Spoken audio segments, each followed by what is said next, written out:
por que países regulam de maneira diferente a tecnologia? Será que existe uma maneira internacional de tratar as ferramentas tecnológicas? Quais seriam os modelos de governança existentes? E qual a posição do Brasil frente a eles?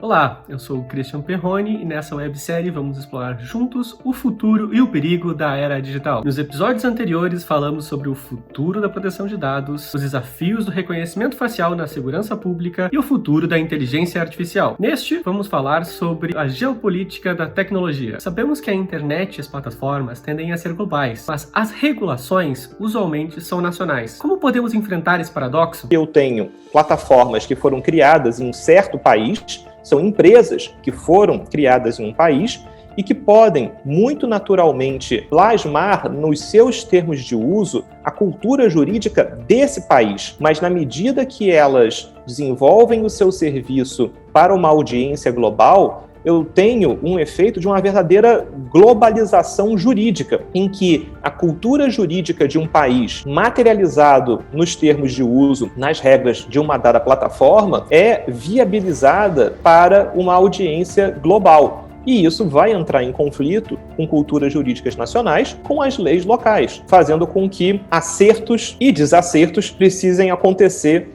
para que se possa entender como a moderação de conteúdo vai se tornar efetiva. Certamente há uma tensão entre as diferentes culturas jurídicas e como elas buscam regular o ciberespaço. Nesse sentido, como entender o lugar do Brasil nessa globalidade regulatória? Olhando assim para o mundo, se o mundo olha para o Brasil como um produtor criativo também de soluções para esses usos, né? Mas eu, olhando aqui de dentro do Brasil, acredito que a gente tem muito a contribuir, inclusive num cenário internacional, sim.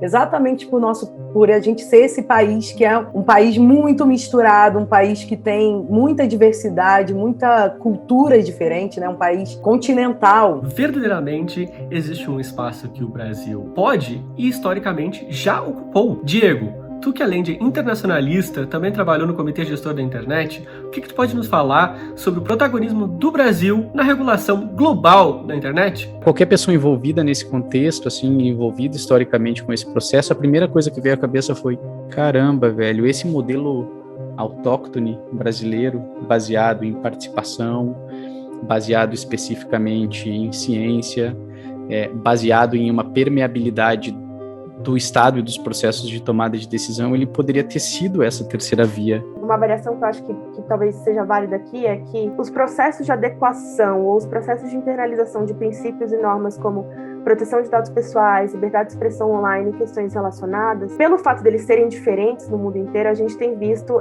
esse alinhamento em blocos de países diferentes por, regulamentações que são parecidas ou discussões que também são semelhantes. E nesse processo, eu acho que o Brasil tem perdido cada vez mais esse papel de relevância e protagonismo que a gente tinha. Assim, eu acho que em 2012, 2013, 2014, por exemplo, talvez a bola estava de fato com a gente, né? A gente viveu um tempo glorioso na governança da internet. A gente foi sede do IGF, a gente foi sede do NET Mundial, que foi um encontro que é um percursor também na discussão de princípios para a governança da internet, né? A gente elaborou o Marco Civil, que é uma das primeiras leis, talvez a primeira lei, que é uma constituição da internet, né? Como a gente falava na época, a gente elaborou isso a partir de princípios, e princípios que eram baseados em direitos e também princípios que eram concebidos a partir da arquitetura da internet. Então, assim, isso é muito precursor, de uma maneira geral. Mas, ao longo dos anos, a gente foi exercendo ou perdendo cada vez mais esse papel de ator-chave nessa discussão. Mas e como imaginar o futuro do Brasil nesse cenário? A gente precisa, daí,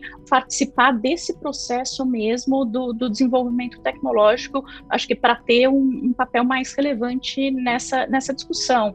E me parece que nos últimos anos a gente tem caminhado no sentido de uma visão um pouco mais estruturada nesse sentido. A gente teve a publicação da Estratégia de Transformação Digital, que é lógico que ela não se basta, mas ela acaba trazendo um solo fértil para uma série de iniciativas serem adotadas. A semana passada a gente teve a publicação da Estratégia Nacional de Inteligência Artificial, que novamente não se basta, mas ela vai levando, né, as políticas públicas num sentido de fato, a gente conseguir desenvolver desenvolver mais a centralidade do país no valor agregado, nesse conhecimento todo e nessa relevância numa cadeia global de produção. E o futuro da internet? Como deve ser criado? O futuro da internet apenas será alcançado a contento se ele conseguir envolver os interesses em um debate equilibrado envolvendo o poder público, o setor privado, a academia e a sociedade civil. Esse DNA, essa identidade multissetorial precisa estar marcada no futuro da rede. De fato, os diferentes atores, desde o governo, setor privado, até a academia, corpo técnico e sociedade civil, têm um papel na definição do nosso futuro digital. Nessa websérie, conversamos sobre as oportunidades e os desafios, falamos sobre proteção de dados, reconhecimento facial, inteligência artificial e geopolítica da tecnologia. Encontramos que ainda há muito por ser definido e que todos e todas temos um papel a cumprir. E você, já pensou o que pode fazer para tornar o nosso mundo digital mais seguro e saudável? Junte-se ao ITS para trabalharmos o futuro da internet no Brasil. Nos vemos na próxima!